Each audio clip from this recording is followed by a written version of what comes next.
une nouvelle qui la remplit de joie. Mardi 6 décembre 2022, Karim Rissouli était à la tête d'un nouveau numéro de C'est ce soir, sur France 5. Au cours de celui-ci, le journaliste et ses invités ont longuement évoqué la guerre en Ukraine. Fan de football, Karim Rissouli n'a pas pu regarder en direct le match de la Coupe du Monde, opposant le Maroc à l'Espagne. En pleine émission, CIST malgré tout par téléphone qu'il a appris la victoire de l'équipe marocaine. Sur Twitter, en légende d'une séquence non diffusée filmée où il lève le poing en apprenant la nouvelle, il a partagé « Au moment où j'apprends la victoire du Maroc.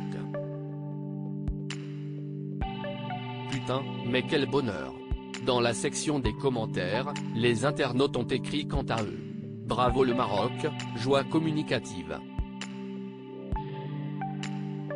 Vivement la demi-finale. Mais aussi, on continue d'y croire. Si Karim Rissouli est aussi heureux, CIST notamment, car CIST la première fois que le Maroc accède au quart de finale du mondial. Comblé, CIST depuis le Qatar que le milieu de terrain Sofiane Boufal, a réagi, CIST l'un des plus beaux jours de ma vie. Le plus beau jour de ma vie dans le football, en tout cas. Parce qu'aujourd'hui, on a écrit l'histoire. CIST incroyable, ce sont des émotions qui sont indescriptibles. CIST historique. Le football, au Maroc, CIST fou, tout le monde vit pour le football. On a vu les gens fêter ça dans les rues, et on en fier.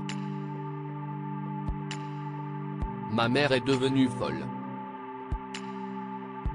CIST la chose la plus importante de ma vie.